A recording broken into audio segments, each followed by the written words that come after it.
okay? It's the room. It's the room, though. It's not. Yeah. I mean, it's going to echo, I think, in here. Does it sound okay back there? Or is it echoing?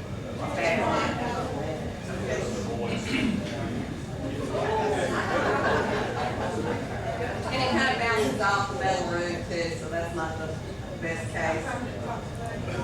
Yeah, Richard, and I probably don't need a microphone either. If you would, please turn off your cell phones. We are recording this. It will be available for tomorrow. And it may be a special price on this one. We don't know. Because Richard called me last night and wanted to know how long he could talk. So it may be like kind of like a Gone with the Wind 4-hour deal. Is it too late for us? Intermission? No, we'll have intermission. You can finish the food off. But if you would, please turn your cell phones off. This is our next to the last speaker for our series this year before the summer sets in. Now, our next speaker is going to be May 14th, and that's going to be Brigadier General Leonard Miller of the U.S. Army. So that one should be a great one, too, and I hope all of you will come back for that.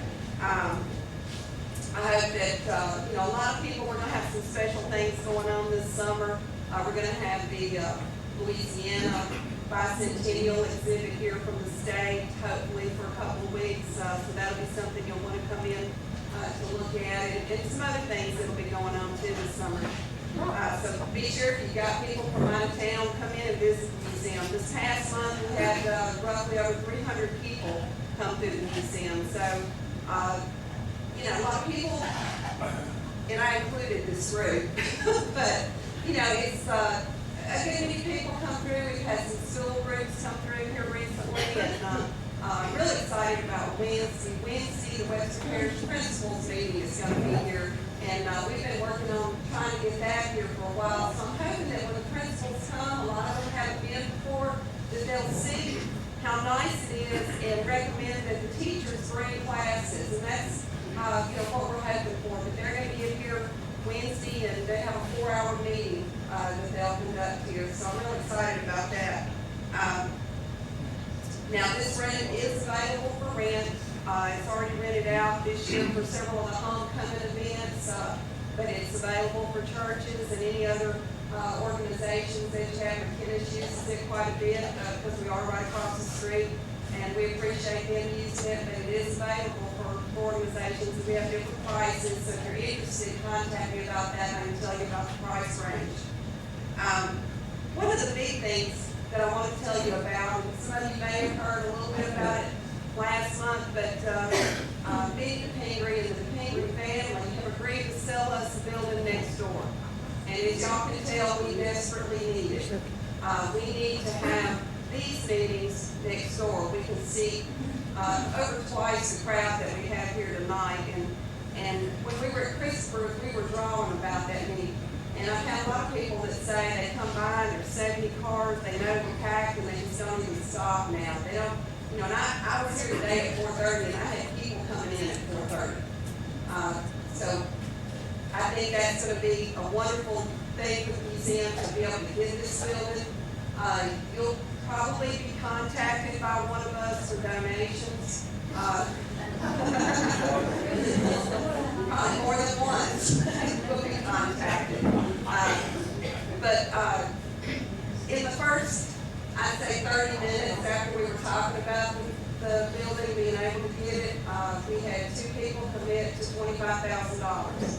And so if I can get a few more people to make some big commitments like that, it won't take us very long to raise the money. We're going to try to shoot for probably 150,000, maybe a little more, so that we'll have some. 300,000. So that we can totally renew all that over there. But you'll get letters in the mail, you'll have knocks on the doors, you'll have some phone phone calls from us. Just don't put us on block. But you know, it's people like you that have helped us get us as far as we are here today. Marcus can tell you he was in on the get-go on this, 30 years ago, trying to get this going. And what you see here today is about $300,000 spent. We don't know anybody. It's all paid for, but it's all been paid for by people like you. And we've got a great board. You know, if it wasn't for our board going out and asking people for donations and donating themselves, you know, our board has been very helpful in donating their own money and their own time. But anyway, be ready for those cards and letters and phone calls and knocks and emails because they're coming. And don't forget, I will draw for a name for the door prize before you go tonight. Any questions, comments, criticism, other than the sound? I worked on it, I promise. It doesn't have to happen and all that it did.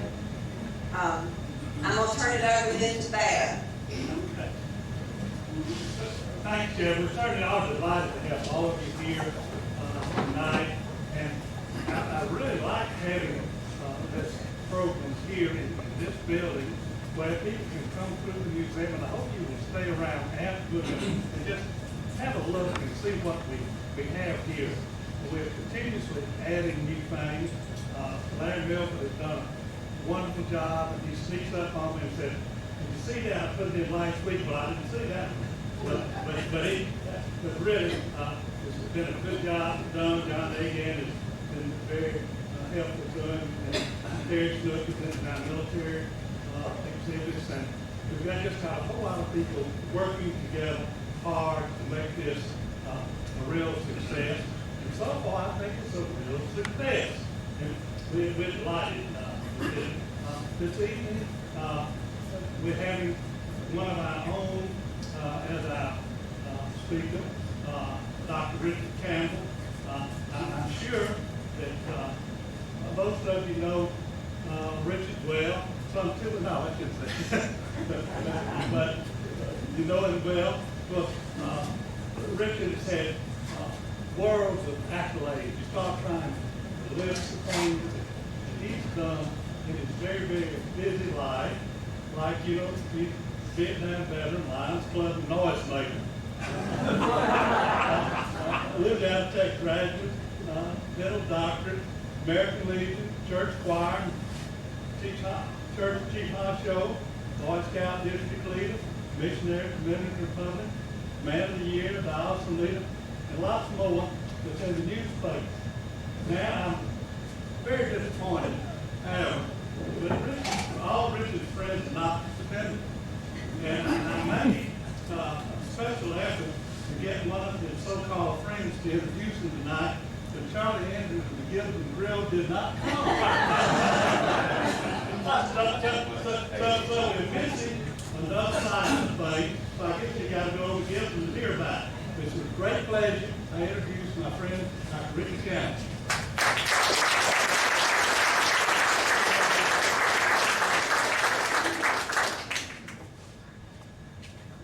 Thanks, Dan. Tell me if I need a microphone. Okay. I'm really flattered that so many folks turned out. Prothrow assured me not a third of this many people would be here. Trust me, I'm flattered. Thanks to all of you.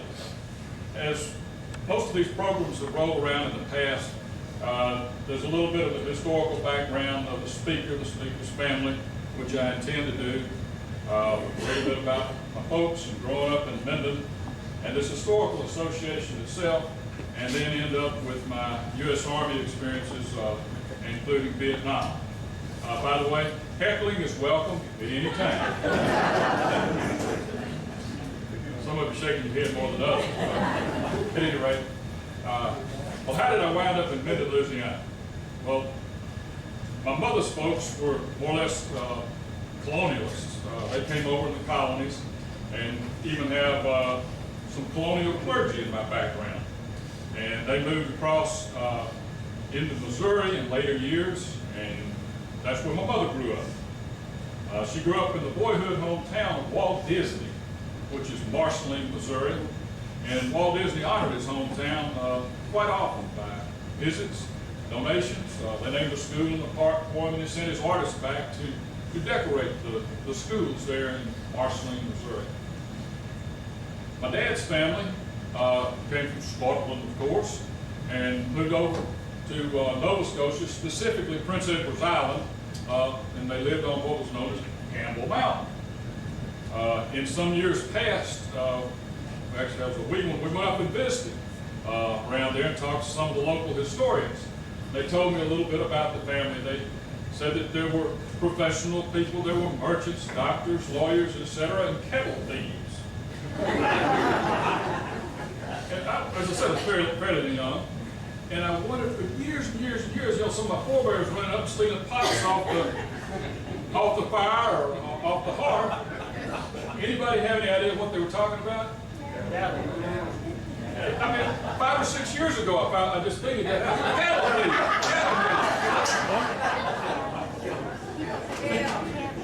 Cattle. Got it, cattle. My mother had the privilege of having kind of a larger-than-life great-uncle. Some of you may remember we had a dog named Hudspeth. This dog was named after Thomas Hudspeth. My mother, as you know, was Thomas Lorraine Hudspeth. Her first name was actually Thomas. And she was named after this great uncle who, at the turn into the 20th century, he was reported in the Kansas City Star as having the largest corn crop in the state of Missouri. So apparently he was a reasonably successful farmer. In later years, he decided to become a cattleman. And I don't know how many of you had experiences with that, but he put a great deal of his fortune into the cattle, and came time to ship them off the market, and it apparently was wintertime, loaded them on the train was sidetracked, and all his cattle froze. So he had a bit of a setback, but this man had his own breed of fox and wolfhounds, and the family, including my mother and my grandmother, rode to the fox on horseback. I have pictures of this. I don't know. Some of you might have known my grandmother, and probably wouldn't have imagined that my mother would have been riding to the fox on horseback, but trust me, she did. She was quite an equestrian, as a matter of fact. Well, my mom and dad got together in Marceline, Missouri. My dad's father was a railroader. My mother's father was a railroader. And my granddad bought a coal mine for his two sons to operate to help put themselves through school. And they did do that, and loaded coal and went around town and sold it. On a particular day, they had a mule that pulled the cart in the mine. The mule would not go into the mine. They beat it, they pulled on it. And by the way, they also had canaries that they would keep in the mine because they were very susceptible to methane and I guess hydrogen sulfide and whatnot like that as a safety precaution. Anyway, the mule would not go in the mine. And just about the time they were to beat it for the last time, guess what happened? There was a cave-in the mine. Seriously. Somehow the mule sensed it. At any rate, my mom and dad met there in Marceline, Missouri, and Dad had to scare off quite a few other suitors along the way. She was a graduate and returned to Marceline from having attended Stevens College and Missouri University, where she gained a degree in journalism and music. And some of you may remember she was always a contributor to the paper, but in days gone by, she would serve as a stand-in editor and did the same in her hometown. Anyway, she and Dad were married. How in the world did they get to Minden, Louisiana? I'll tell you. Mount Lebanon, Lester. Mount Lebanon. Okay? A preacher from Marceline, Missouri comes down to the Mount Lebanon Baptist Church. My mother's uncle stayed in touch with him. That guy persuaded him to come down and practice law judge in Shreveport, Louisiana. This is my uncle, great uncle actually. And he liked it so much in Shreveport that he said, why don't y'all come to Shreveport to live? Well, they did. In a short time, they had a lot of patients from Minden. And Daddy said, I'm going to come over and see what Minden was like. He liked it so much. So he moved over here. So that's That's why I'm in Minden, Louisiana. And I feel all the better for it, needless to say. I had the privilege of growing up in probably one of the finest neighborhoods around, correct, Phil? On Jefferson Street. And right down the street was what? Mrs. Nelson's kindergarten. Wonderful place to begin your education. There are a few rumors floating around about that. A certain fellow claims that another fellow coaxed him into the toy box on how much fun it might be to hide in the toy box. And Steve Farby has lied about me ever since. It was lunchtime before anybody knows. Of course, did I mention I might have locked the toy box? Mommy's missing come lunchtime, and it's time for everybody to go home. And finally they walk out. I still think he's probably storing about that. But I don't know, probably a lot of it the same way. You got your real independence when you got a what? A bicycle. If you're riding around on bicycles, the tires were as big around as your arm. But we would ride to Caney Lake once or twice a day from Minden. I mean, we had our independence to go virtually anywhere. We went to Humber one time with a bicycle. Didn't make it back, but we went But I think I lived in probably one of the most wonderful neighborhoods, because up the street a little bit was Steve Manor, and then Pete Treek was here, and Charles Spring was here, and Carl McClendon was here, and then there was the McInnes house, and we had what, 5 McInneses, or 4 or 5, anyhow, 4, roughly my age to play with. And of course, I had my sister, Martha Belton, across the street. Let me tell you, Martha, I love her more than anybody. She bullied me. Martha Belton, you got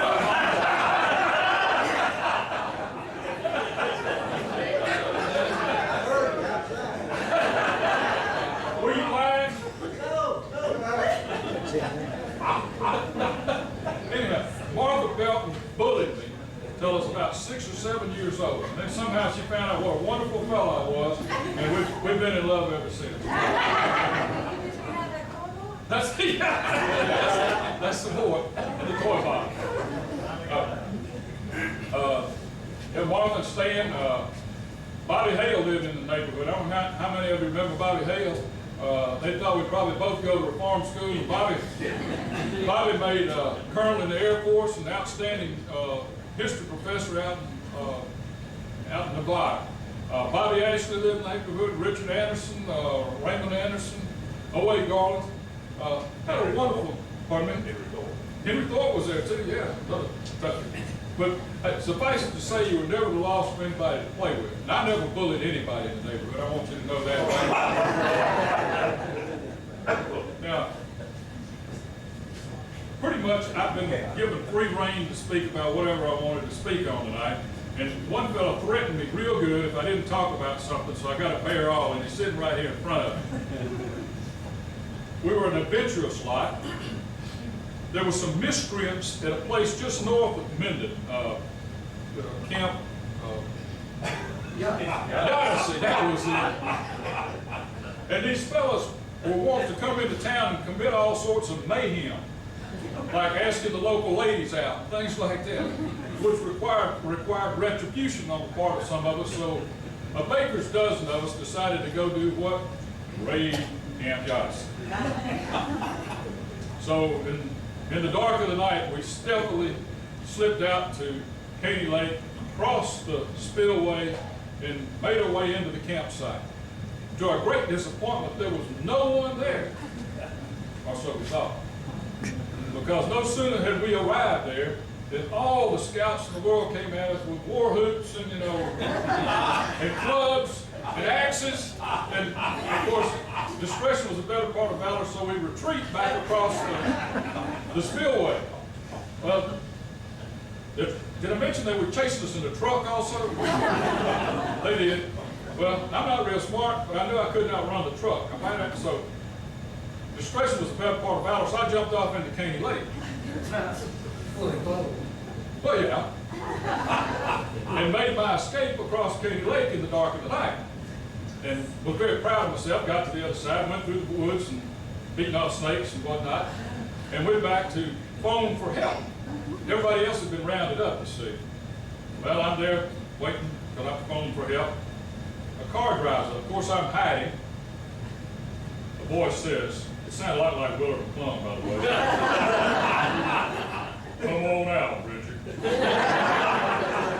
How did he know? How did he know? So I did. And, by the way, all but one were captured. All but one got away. And now these guys are educators and policemen and oilmen and judges and bankers and tooth fairies. The best was yet to come. Our punishment was to go back out to Camp Yardison and spend about half the summer digging latrines, mopping out buildings, building OA rings. And guess who the straw boss was? The bull gun, Jack Holden, right there. And let me tell you, from that time forward, I've been paying my dues back to scouting. So now you know the story. Hey, if I hadn't told it, he'd have got up and told us. Okay, there you have it. How did you get the nickname? I haven't been in any of years, but how did you get the nickname? There are many stories about that. Many of them are apocryphal. Of course, I mentioned bicycles were our key to the great wide open, but my goodness, our cars were. And we had the likes of Leo Elshout around to help us repair them, or a Jack Fuller to help us repair them, or pull us out of a ditch, or Quinn Hall to do both of those. It was a good life in Minden, Louisiana, growing up in my time. And of course, I know those of you who grow up here feel much the same way. I certainly was asked to say a few things about my mom, and I shall. I grew up as much with old people or older people as I did with young people. And I grew to have an appreciation for that fact because my mother tried to visit every person in town who had any age or knowledge about it. I would get to hear Judge Harmon Drew's grandmother. By the way, any of you ever rode with her in a car? Made H.O. West, seem calm at first. She was but and like Frank Griffith's father, who was the sheriff, Leela Huckabee, Mrs. Claude Huckabee. These people had stories to tell, and I was able to get a lot of them firsthand. And my mother, fortunately, recorded many of them, wrote them down herself. And I'm fond that John Agan has credited her to some degree with his interest in history. And my goodness, where would we have been without John Agan and his mom? But I'm going to read you something up here that kind of tells a bit about my mom. Now this is more or less an ode on the statue of the Confederate soldier in the park down here. It's a poem my mother wrote March 5th, 1982. Eternally youthful, erect yet at ease, he stares at what? Motor cars, flowers, does he know or care? That wives and daughters and widows place him where? He stands with hat pushed back, the Confederate statue there.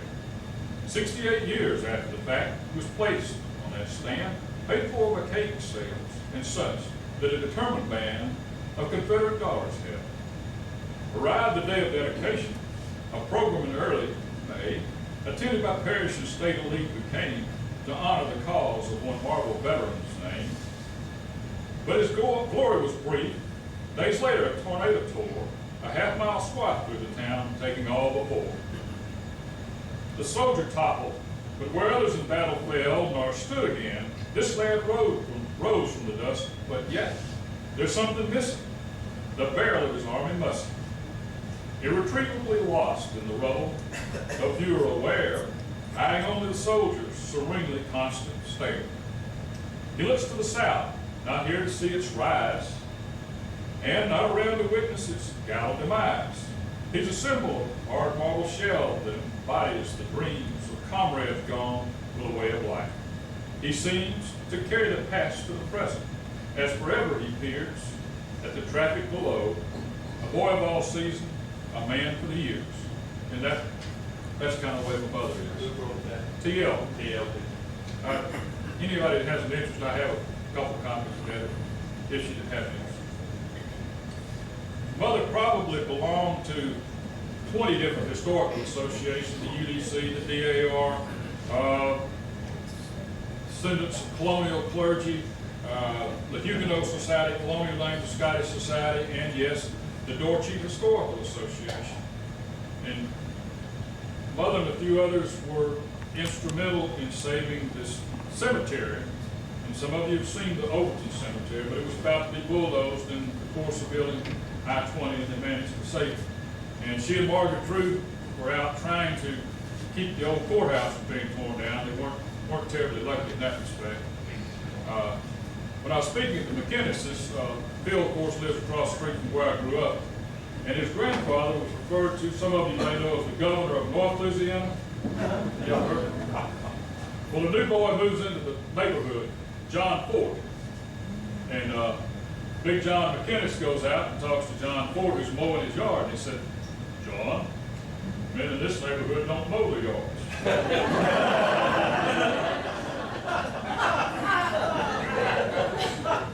And from my earliest recollection, John Ford never mowed his yard, but who did?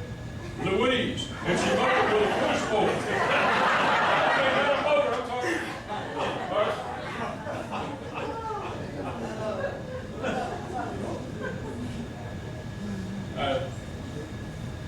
I was thinking about, of course, my dad is actually who brought us here. One of the sources of pride I have with him, when he was on the city council, he got up a program to sell dogwood trees to the populace.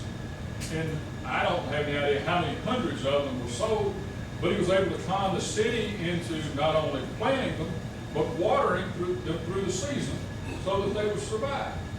And even today, many of the dogwood trees that are here in Minden were due to my dad and this program we had. You know, I see that and it kind of makes me think a little bit proudly about it. When we're talking about history, we need to talk a little bit about the history of this place that we're in. Dorcheat Historical Association and Museum. And probably as much as anyone, Harmon Drew's sister, Beth Drew White Weaver, is responsible for us being in something like this. And Beth's husband at the time, Bob White, actually incorporated us into what we are. It was a little touch and go to begin with, but there was always a vision of the museum. Well, up pops Major Pingree, who's visited with Virginia Sheehy. And Virginia's going to build a new funeral home here in Minden. She's got an old funeral home she needs to get rid of. If Frank Griffith were here, he'd tell you that was his house at one time, the old funeral home building. Well, Virginia said she'd give it to the Historical Association. Well, I know that the JCs here in Minden are pretty stupid and can be talked into almost anything. So I talked them into helping get the largest building ever to be moved around here, ready to be moved. And it took months for folks like Ed Labrie and Charlie Odom and Mickey Boyle, Reagan Baird, and Joe Wallace, and a ton of other people to dismantle this building insofar as to get it back to its central core. And of course, it was moved down the street to where the Assembly of God Church is now. And if you recall, we didn't have quite enough money to complete the task at the time, and it was used for a haunted house, and many of you remember the haunted house, and that was good, except somewhere later on, the vandals got in it and burned the house down. And that was tragic enough in itself. Also, a few of you probably know, there was another building I moved behind this. Some of you may recall the name Isaac Merle, the first white child born in Claiborne Parish. That was his house, part of it, which stood, the Baptist church has never torn down any edifices here in Minden, but they needed another parking lot over there in front of the church. So the Huff Sandiford house was built onto Isaac Merle's original house. And Isaac's buried over in the Fuller Cemetery. At any rate, I moved that very small building behind to be a separate kitchen concept. And original houses, you know, had separate kitchens because kitchen what always caught on fire and it burned the rest of the place down. Well, the big house burned and took it with it. Well, that was pretty sad, but what was even worse for me, did I mention I had my name on the note for the lot there?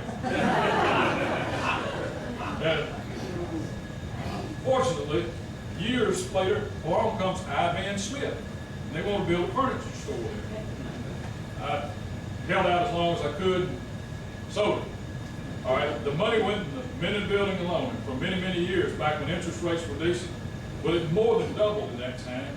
And that's what allowed us to, once more, the Pingree family stepped in and buy this piece of property here and go through the renovations of it. So that's a little bit of how we got where we are. You know, with folks like Marcus Wren bringing us along the way, and all of us give credit to Thad Andrus, who's been the bulldog with this and made it what it is and continues to be the bulldog as far as that's concerned. RA 159-81959. Anybody that was in the military could give you their service number, and that was mine. Thad could still do it. Anyway, later it changed to the Social Security number, but that was mine. And by the way, if you were foolish enough to enlist, it had an RA in front of it. Otherwise, it had US. Is that correct, Bill? What's that? That's all right. Heckling's fine. I'll heckle back. Yes, sir, Phil. Already had O in front of it.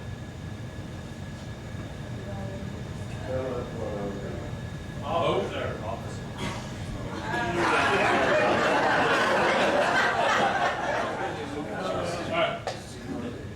I was doing some graduate work at LSU in Baton Rouge, and my uncle wanted me to come work for him. And so I readily agreed, and I told him I wanted to be in tanks. And he said, fine, join up, sign here, and you can be in tanks. I went to Fort Polk for basic and advanced training, and it came time to go really sign up for my tanks. They called me in. Sorry, son, no tanks. We don't need no tanks in Vietnam. And so help me, I never saw one. You might have. I never saw a tank over there. Now, why Harmon Drew got tanks, and I did not have yet to figure out. But anyhow, I did have the privilege of going to Infantry Officer Candidate School. And I'll always remember the day I arrived there because it was one small step for man, one giant step for mankind, July the 20th, 1969. I was probably, it was without doubt, the most difficult period of my life. From a physical standpoint, mental standpoint, you were treated horribly by the most sadistic, meanest. I mean, they made drill sergeants seem like pussycats, but folks called tactical officers or TAC officers. And you were taught leadership, you were taught weapons, and you were taught Uniform Code of Military Justice. You were taught all about weapons. It was a pretty good program. I'll tell you a quick story while I was in there. A man named Perez, who was a good friend of mine. Perez had come from Vietnam freshly. He was also freshly wounded, having received 2 Purple Hearts and a Silver Star. The company commander didn't care for Perez very much and told him that, Perez, I'm going to run you out of this program. Told him that several times. Finally, one day, Perez says to this captain, said, sir, said, when I was in Vietnam, a man said, I'll do for you, Perez, whatever you care to have done. He said, sir, I simply want to go back and go to Infantry Officer Candidate School. He was an E6 in the First Infantry Division, the Big Red One. Perez said, if you do that, I'll be very happy. He said, consider it done. But Perez, if you ever have a problem, I don't care when or where, whatever it is, you call me, you hear? Whereupon he turns to Captain Peel, who's been dressing him down, and says, sir, would you like to call General Westmoreland, or do you want me to?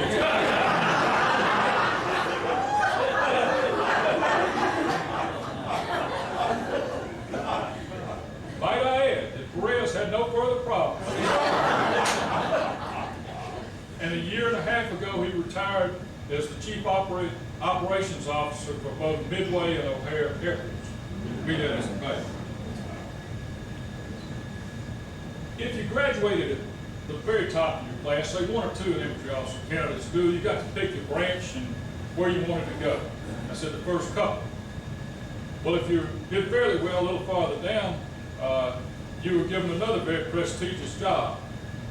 Remember that TAC officer guy I was telling you about?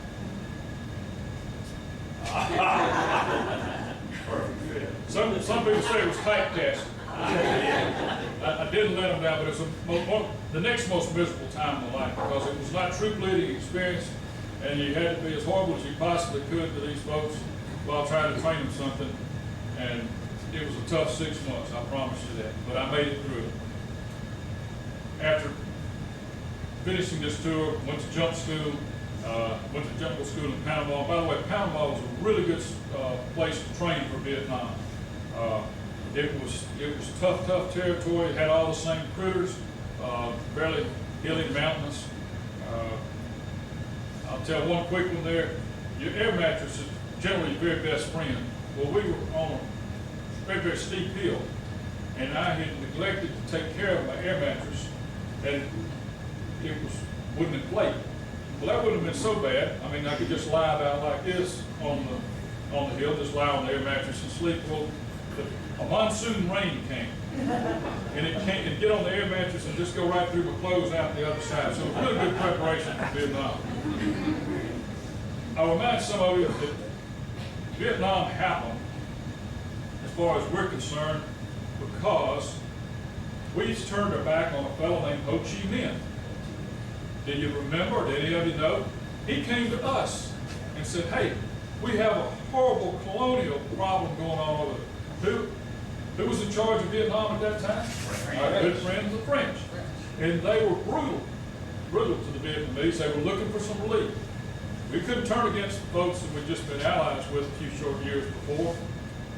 And by 1954, and by the way, how many of you remember that Lyndon Johnson said, I don't want no Din Bin food?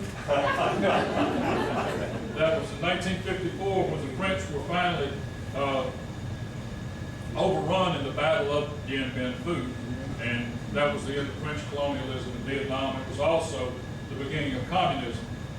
It actually started a little earlier, but we could have been there as allies rather than fighting one of the longest wars in history. Well, I went to Vietnam and I got the opportunity to choose what I wanted to do. Now, very seldom has one gotten to be granted his wish, but I said, I want to trick you. I want to be in the First Cavalry Division, and I want to be in the 2nd or the 7th Battalion, because the 7th Cavalry was who? Custer's unit. I wanted Custer's unit. Not only that, I said I want B Company. You know how much I had to argue for that? 0. I mean, and I conned another buddy into doing the same thing.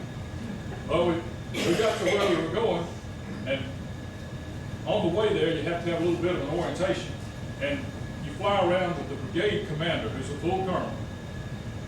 It seems that one of those dastardly news reporters had gone over there and just happened to film something that was happening.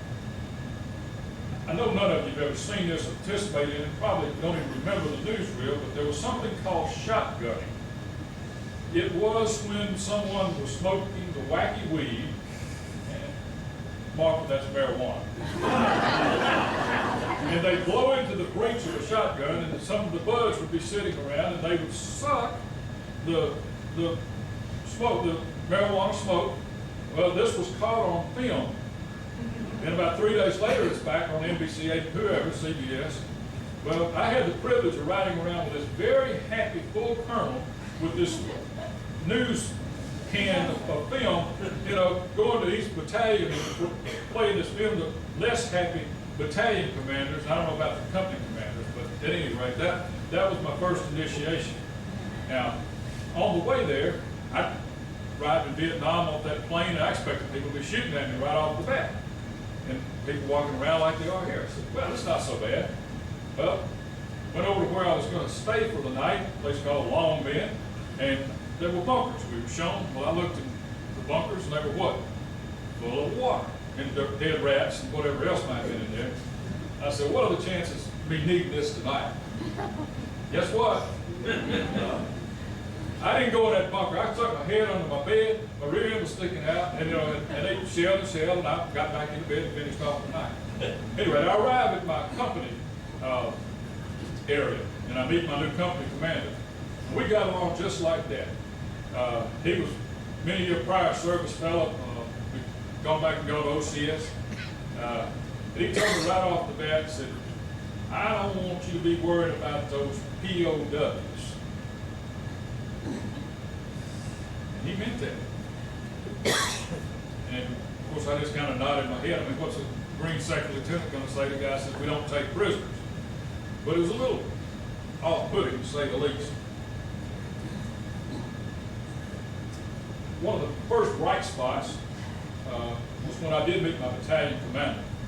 And as coincidence of coincidences, this guy was a Rhodes Scholar out of West Point. And it's kind of incongruous having a fellow like that out in the middle of the jungle, but what's even more ironic is guess who else's boss he was, who's still a good friend with him, Leonard Miller over there. That's a fact. And I have a letter from General Webster. He went on to become a 3-star general, as a matter of fact. Ran Fort Pope when Leonard was there. I mentioned this fellow, the company commander. They had 3 platoons there to start with, and I was going to be the 4th platoon leader. Well, you don't have any men. So where are you going to get men for that new 4th platoon? Think on this now. From the other 3 platoons. Now, Phil, if you're a platoon leader, who are you going to give the Feelgood here?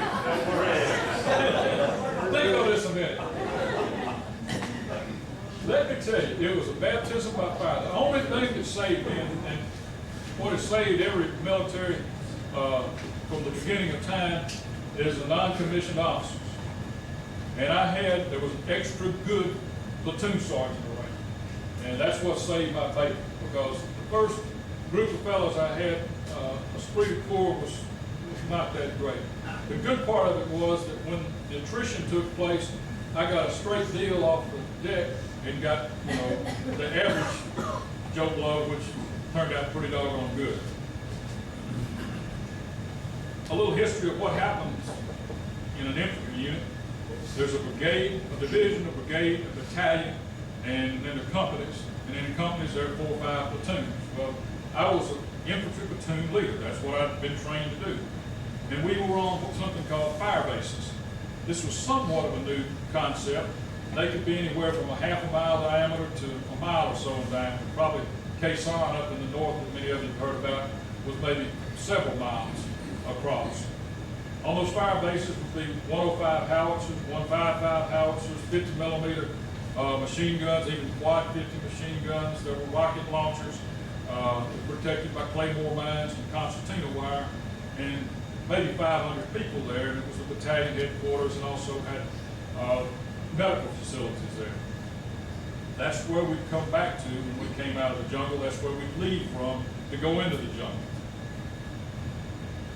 Now, there was a book once on what we carried, and I do have some things up here that I can, you can come and look at while on the way. I'll tell you the 3 most important things we carried. I can grab them right here. Anybody have any idea what that is? Toilet paper. Pardon me? Toilet paper. Toilet paper. Bug spray and foot powder. For an infantry fellow, those were probably 3 of the most important things. We also carried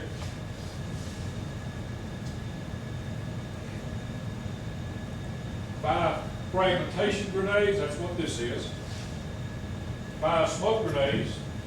We carried C4 explosives, 13 quarts of water, 400 rounds of M16 ammo, and that's what this is right here. It's an M16 rifle. Small shell right here, 5.56 millimeters. But you can carry 400 rounds of this a lot better than you can carry 400 rounds of this, which was basically like your M1 round and M16 round, the M60 machine gun round right here. By the way, this other rifle that I have here is the enemy's rifle. in a semi-automatic version. This is called an SKS carbine. It is an AK-47 basically, but it's just single semi-automatic fire. And this is the shell it shoots. It's a larger shell as far as it's actually a NATO size. It's 7.62, but it's short. Our round wouldn't go in their rifle because it was longer. If they had an M14, we'll say, they could stick this in our rifle and it would shoot. Same way with mortars and a number of other things. Their round was just a little bit smaller, and it could go in ours where ours was larger. We couldn't use their mortars or anything like that. We were pretty doggone ingenious. We carried 1,000 rounds of M60 ammunition. I have a 9mm pistol here that I actually carried in Vietnam. My daddy sent it to me. I may have mentioned C4 explosive, light anti-tank weapons. And 5 days rations. That's 90 pounds. It's a pretty good load. I mentioned the Firebase. It was kind of like being at home. You could go out there and you'd see these containers, and they'd have written on LOP. Does that ring any bells with anybody? What would that have been from? Louisiana Army Ammunition Plant. In Vietnam, I had the benefit of 155 rounds, C4 explosive, Bangalore torpedoes, mine clearing areas, bombs. They had 500-pound bombs that were made out there, rockets, flares. I mean, it was just like being at home.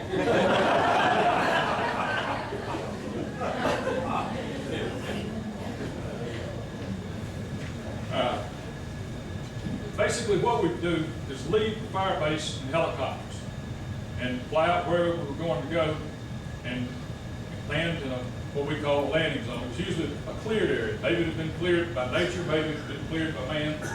And this landing zone would have been prepped by artillery, prepped by rockets as we were coming in. And on my very first one, I'm sitting there at the edge of the helicopter. Of course, I'm just sure with a shot right then and there. And just about the time I'm ready to jump off, the machine gun opens up right next door to me. I mean, this far away.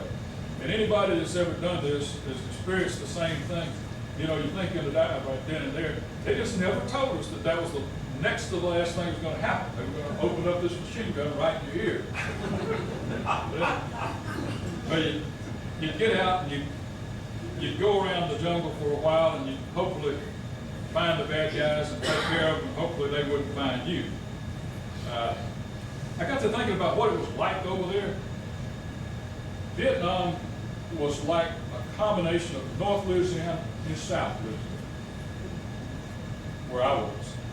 Now, there were certainly mountains, but there are thickets out here that you can't get through in Louisiana. And what happened over there, they used that Agent Orange, which defoliated the trees. Well, that was really, really great. It defoliated the trees. What comes down through the trees when there's no overhead cover? Sunlight. What does sunlight do for what's underneath there? It grows right up. So it made travel a whale of a lot harder. The only time travel was easy was going through rubber plantations. And I don't know whether any of them tried to walk through a shooting gallery or not, but I mean, it's just really, it's kind of aimed down through there. So easy travel, but it wasn't real safe. I might add one time, I eventually got what was called a recon platoon. And it was fewer guys that would go out and try to stir up trouble. Well, they sent me into a rubber plantation, and the rest of the battalion is on the outside of the rubber plantation, kind of like sending the hound in after the fox. I'm supposed to run the bad guys out. Well, because I was so few, and there were fewer than 20 of us generally in the platoon, and we would frequently break up into groups far smaller than that. But at any rate, we didn't do anything to attract attention, trust me. And one of the things that line platoons did, they called on General Miller over here to shoot artillery rounds in predetermined places. So if you got into trouble, they could immediately put that down back on their artillery piece and fire that round. But Chuck, or Vietcong, were not stupid. After they've seen a round land here, and a round land here, and a round land here, wonder where G.I. Joe is, well, you know, right in the middle, because you call these artillery rounds in as close as you dare, and then you put that information, say mark that as a target. Well, I'm in the middle of the jungle, in the rubber plantation, and the regular line company's on the outside. What are they going to do that evening? Call in the defensive targets, right? You know, to the north and to the south and east. Well, those guys that are, you know, calling these east and west targets, they start walking them here, and where am I? I mean, I nearly bought it just from my own rounds, simply because they forgot I was in the middle of the rubber plantation. But some of you may have heard of something called a 175 howitzer, 8 inches, the larger one. The 175 is whatever notoriously inaccurate. Well, they lob a friendly fire round. By the way, friendly fire is not.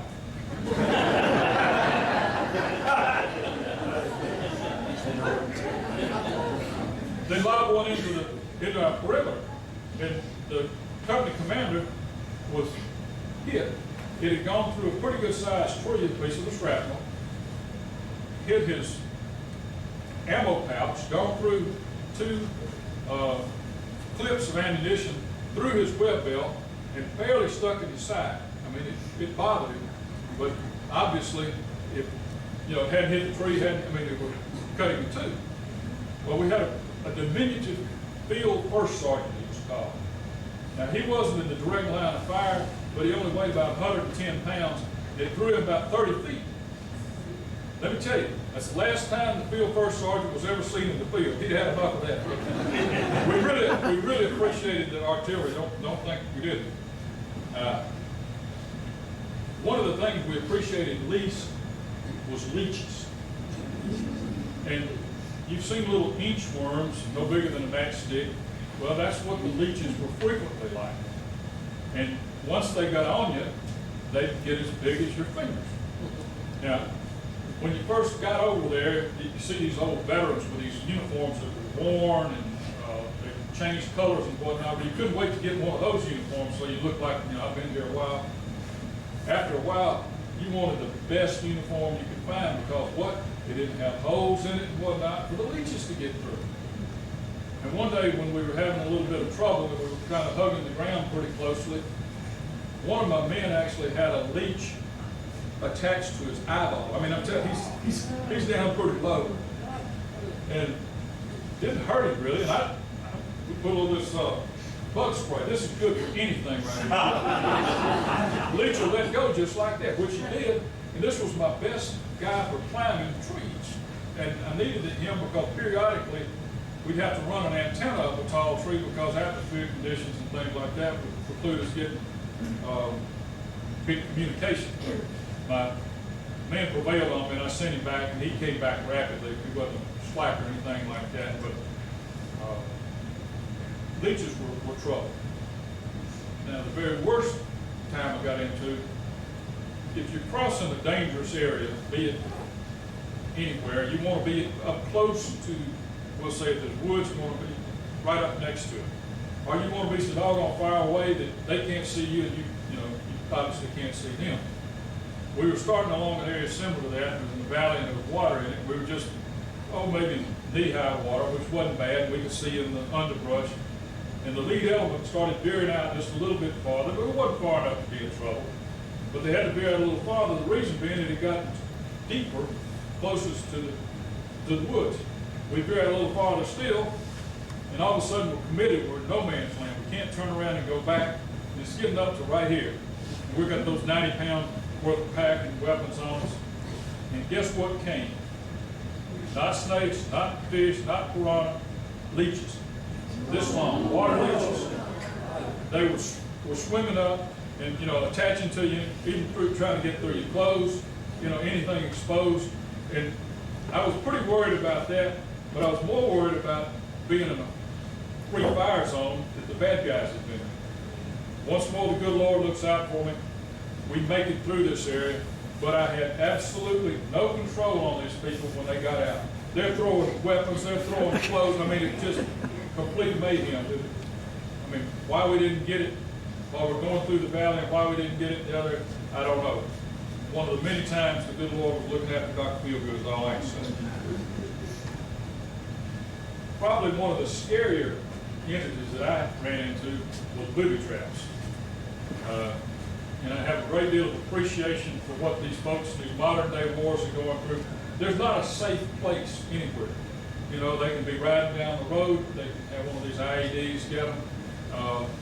But worrying about every step, I mean, you're worried about getting shot, of course, but worrying about every step you're going to take, that you might step on something. And that was probably the most nerve-wracking that I had occurred. I had people get hit right in front of me and get it, and I didn't take it, you know, didn't get a scratch. But I got to tell you that was, of all the things, the Boogie Traps were most unnerving. We were fortunate in the First Cavalry Division, we had our own helicopters. And that meant that you could get resupply, that meant you could get ammunition, that means that you could be picked up if you were in trouble. They had a combination of a pink team, which was a Huey helicopter, and a light observation helicopter. And the light observation helicopter would fly around real low and try to draw fire, and then the Huey helicopter would come in and try to take them out with rockets and whatnot. We'd gotten into a little skirmish, and that team came in. I can't believe somebody was so goofy, but the low-flying helicopter thought they saw something, and they tossed one of these out the window, you know, down the hood, get whoever it was on the ground. Well, this has a blasting kill radius. It goes this way, but guess what else it does? It goes that way, and the fool was 30 feet in the air, you know? And of course, they take the shrapnel and it gets the guy, and I only get a part of a report on the reconnaissance they're supposed to be doing. But he was off in this direction, and he said something about something being out there, so I take my guys off in that direction. And I search around for a day or so, find nothing of real interest. So I go back to where my original mission had been. And within a few hundred meters, stumbled into a gigantic, freshly vacated bunker complex. If I had not gone in the wrong direction, I wouldn't be here today. There were hundreds of people in this bunker complex. Well, I call in the colonel, and he comes down there, and he's really proud of what we've done. And I was really proud there was nobody there. Well, we blow it up, and that was great fun. Once again, the helicopter guys threw our materials out to blow it up, which was many, many pounds of TNT. But you know what he threw out with the TNT? The blasting caps. It all landed.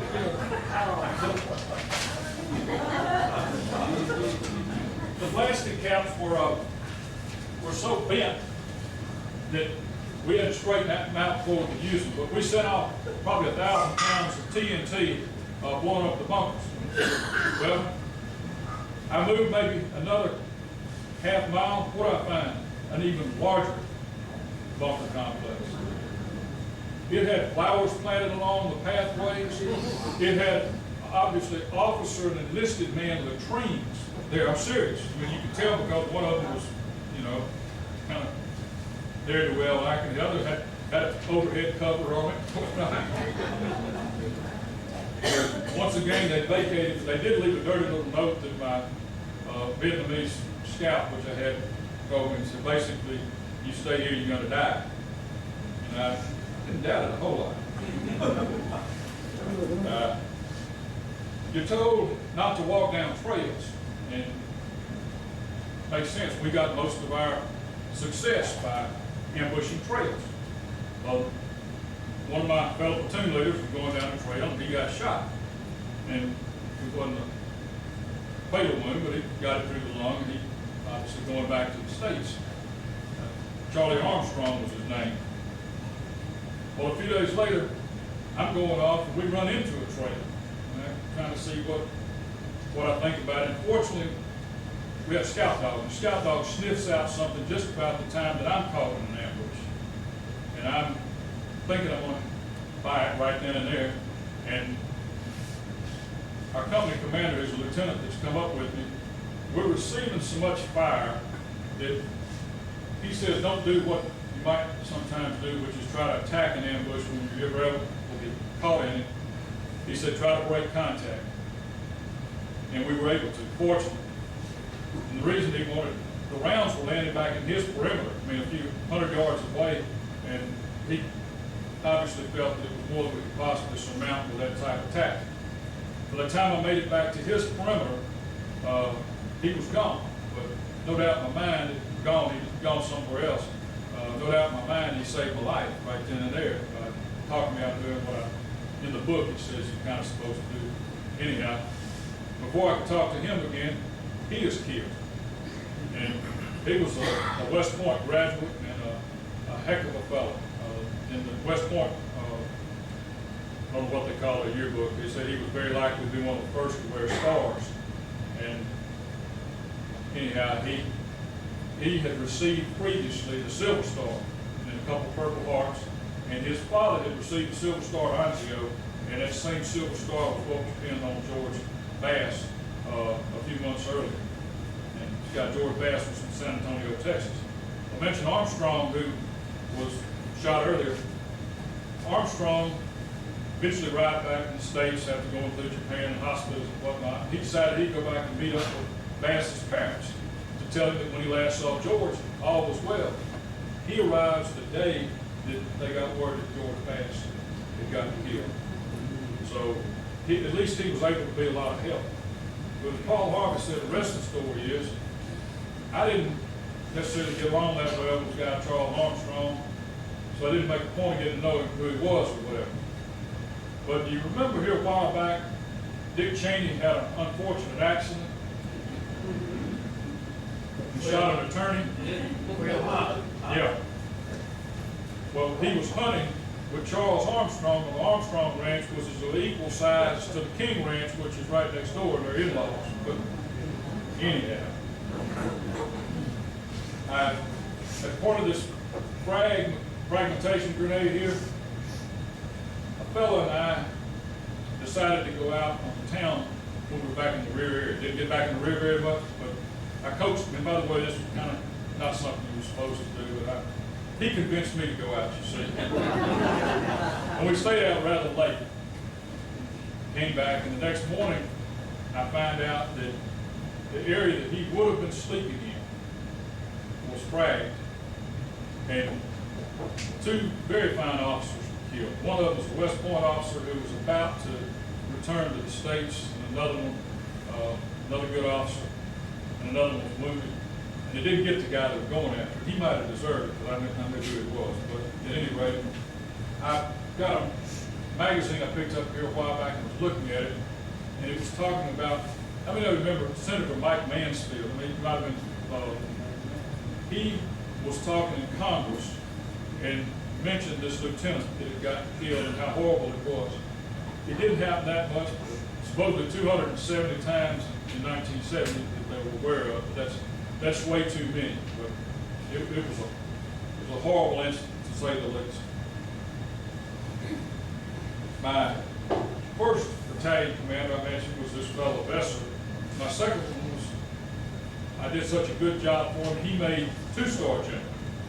And he and I have kept up with one another. He eventually went on to command the 82nd Airborne and the Rangers and a few other things like that. Now lives out in Texas. Heck of a good guy. How many of you are pretty well aware that there are more suicides from Vietnam era veterans than any other group?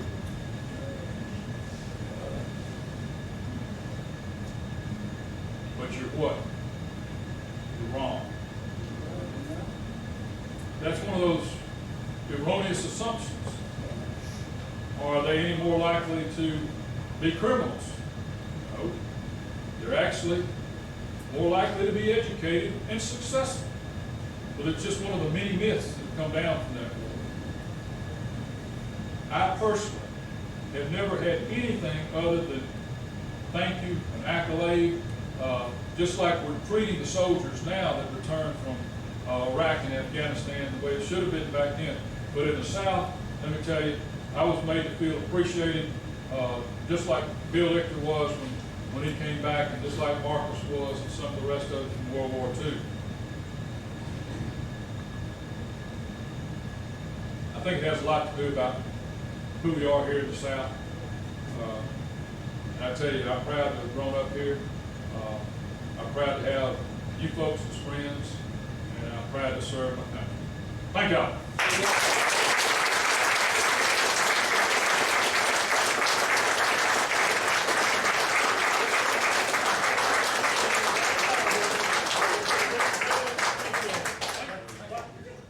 I want to point out, these exhibits on the wall here, that's another Vietnam veteran that didn't make it, Colonel Lindsay from Charlotte.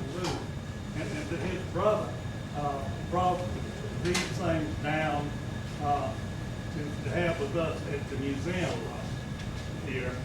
I think you should see it. He got the silver stars and silver there. That's his citations that are there. And with things we're really doing, well, people are now bringing us their things that they really want to keep somewhere. And those are one of them, I hate to leave them. Thank you, Richard, we appreciate that. By the way, one of these maps I have here, I didn't find this out until recently. It was one of the areas that I was in. Of course, obviously I have a map. But Alan Culpeper, many of you knew, it was the area that he was killed in about 69, I think it was, or something like that, which kind of ironic. By the way, this is obviously the pack that we all carry. And as I stated before, that's called an SKS carbine. Those are actually my jump boots right there from April 1. Don't want to notice the shine. Your wife did that, didn't she? Yeah.